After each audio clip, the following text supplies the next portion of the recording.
Praise the lord. ప్రభు అయిన యేసుక్రీస్తు నామములో దేవుని బిడ్డలందరికీ వందనాలు. ఈ దినమంతయు కృపగల దేవుని దయాదాక్షిణ్యాలు మనకు తోడుగా ఉండునుగాక. ఈ దినపు యేసయ్య జీవపు మాట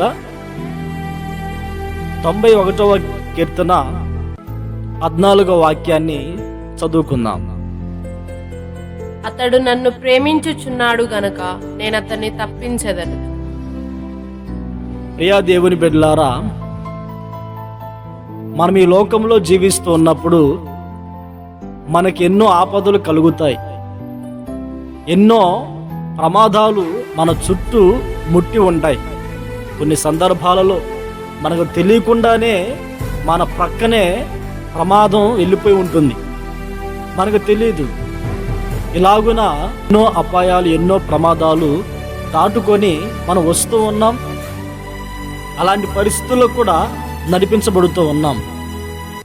అలాగే కుటుంబ విషయాల్లో కూడా కొన్ని సమస్యలలో మనం చిక్కుకొని అందులో నుండి తప్పించబడలేక బాధపడుతూ ఉంటాం. అలాగే కోర్టు కేసుల సమస్యల్లో తెలియక చిక్కుకొని అందులో నుండి తప్పించుకోలేక బాధపడుతూ ఉంటారు. ప్రియ దేవుని బిడ్డలారా, ఈ మాట వింటున్న నీవు ఈ లోక సంబంధమైన ఎలాంటి చిక్కుల్లో నువ్వు చిక్కుకొని ఉన్నావో, ఎలాంటి ఉరుల్లో నువ్వు చిక్కుకొని ఉన్నావో, ఒకవేళ భయంకరమైన పాపపు అనుభవంలో చిక్కుకొని ఉన్నావా, చుట్టుముట్టి ఉన్న సమస్యల చేత నువ్వు బాధపడుతూ కన్నెల మధ్యలో ఉన్నావా? అయితే ప్రభు ఈ దినమందు మనకి చక్కటి ఈ దినమందు దేవుడు నిన్ను తప్పించునుగాక. తప్పించుకోవడానికి వంతు మనం ప్రయత్నం చేస్తూ ఉంటాము, కానీ మనం తప్పించుకోలేని పరిస్థితులు కొన్ని ఉంటాయి. అలాంటి సమస్యలు, అలాంటి ప్రమాదాలు మనకి ఎదురవుతూ ఉంటాయి. అయితే ఆ సమస్యలన్నింటిలో నుండి, మనకు పొంచి ఉన్న ప్రమాదముల నుండి తప్పించేది మన ప్రభు అయిన యేసుక్రీస్తు మాత్రమే. అయితే ఇక్కడ గమనించాల్సిన విషయం ఏంటంటే, మనకే మనం తప్పించబడలేము, కానీ దేవుడు మనల్ని తప్పిస్తాడు. ఎవరిని తప్పిస్తాడు? దేవుణ్ణి ప్రేమించు వారిని. ఈ మాటలు వింటున్న మనమందరం కూడా దేవుణ్ణి ప్రేమించాలి. ఈ లోకంలో చాలామంది లోకంలో ఉన్న వాటిని ప్రేమించేవారు ఎక్కువైపోతున్నారు. దేవుని ఆరాధించే బిడ్డలే లోక సంబంధమైన లోకములో ఉన్న వాటిని ప్రేమించేవారు అధికంగా అయిపోతున్నారు. అయితే మనము యేసయ్యని ప్రేమించాలి, దేవుని ప్రేమించాలి.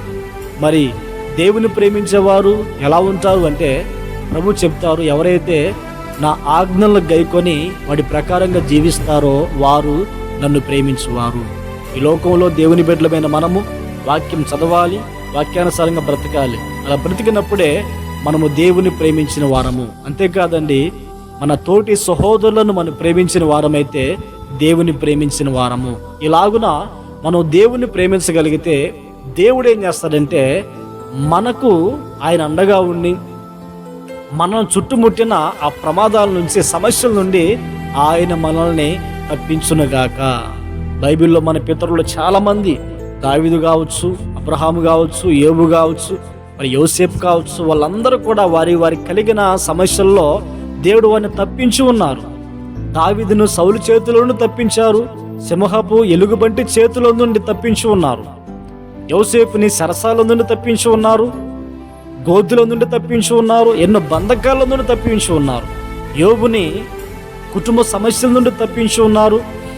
ఎన్నో సమస్యలు చుట్టుముట్టినప్పుడు ఆ సమస్యల నుండి దేవుడు తప్పించి ఉన్నారు. ఇలాగున మన భక్తులు చాలా మందిని దేవుడు తప్పించి క్షేమాన్ని దేవుడు వారికి కలిగించి ఉన్నారు. కారణం ఏంటంటే, వారందరూ దేవుని ప్రేమించే అనుభవంలో ఉన్నారు కనుక. వారే కాదండి, ఇంకా చాలా మంది భక్తులు ఉన్నారు.